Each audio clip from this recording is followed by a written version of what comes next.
দেশে ব্যাটারি চালিত অটোরিকশা চার্জিংয়ে প্রতিদিন ব্যয় হচ্ছে 750 মেগাওয়াট বিদ্যুৎ, যা মোট উৎপাদনের 5%।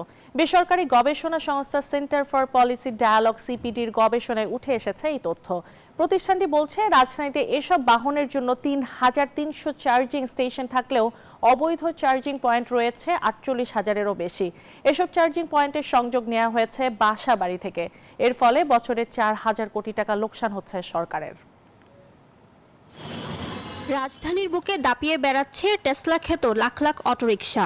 অলিগলি থেকে মূল সড়ক সর্বত্রই এই বাহনের দখলে। তবে তুলনামূলক ভাড়া কম এবং সহজলভ্য হওয়ায় প্রতিদিনই চাহিদা বাড়ছে এই বাহনের। সেই সঙ্গে বাড়ছে এর সংখ্যাও। তথ্য বলছে, বর্তমানে দেশ জুড়ে রয়েছে অন্তত 40 লাখ অটোরিকশা।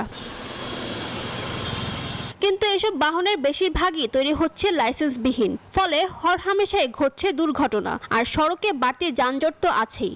এমন বাস্তবতায় এ নিয়ে সোমবার রাজধানীতে সিপিডির এই সেমিনার। গবেষণা প্রতিষ্ঠান বলছে, ব্যাটারি চালিত অটোরিকশা চার্জিংয়ে প্রতিদিন ব্যয় হচ্ছে 750 মেগাওয়াট বিদ্যুৎ। আর অবৈধ চার্জিং পয়েন্টের কারণে বছরে 4,000 কোটি লোকসান হচ্ছে সরকারের। তো এই বিধিমালায় কিন্তু ইলেকট্রিসিটির ব্যবহার না করে যাতে অল্টারনেটিভ সোর্স, যে সৌর বিদ্যুৎ থেকে শুরু করে অন্যান্য কোনো সোর্স থেকে যদি নবায়নযোগ্য জ্বালানি, একমাত্র স্মার্ট সিটি বসুন্ধরা, আধুনিকতায় এক ধাপ এগিয়ে ব্যবহার করে এটা চার্জ দেয়া যায় এবং চার্জিং স্টেশন তৈরি করার কথাও বলা হয়েছে বিধিমালার ভেতরে।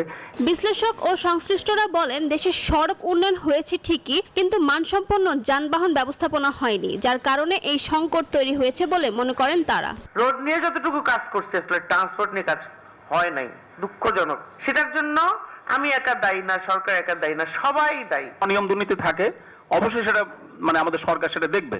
সেমিনারে সিপিডির গবেষণা পরিচালক ডক্টর খন্দকার গোলাম মোয়াজ্জেম বলেন, শহরমুখী কর্মসংস্থানের প্রবণতা ও অপরিকল্পিত নগরায়ন সহ নানা কারণে ঢাকামুখী 3 হুইলারের সংখ্যা প্রতিনিয়ত বাড়ছে।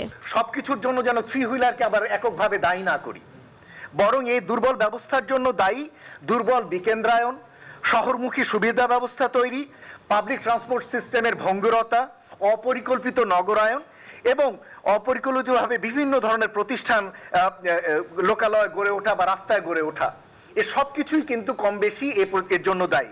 সেমিনারে এ বাহনের গতি নিয়ন্ত্রণে বিধিনিষেধ আরোপ করা, লাইসেন্স দেওয়ার ক্ষেত্রে এলাকা ভিত্তিক সংখ্যা নির্ধারণ ও আমদানিকৃত যন্ত্রাংশের ক্ষেত্রে ট্যাক্স বাড়ানোর তাগিদ দেন বিশ্লেষকরা। আয়রন ফসফেট ব্যাটারি ছাড়া নতুন কোনো ভেহিকেলকে অনুমোদন দেওয়া না হয়। ফারজানা রিয়া, নিউজ 24, ঢাকা।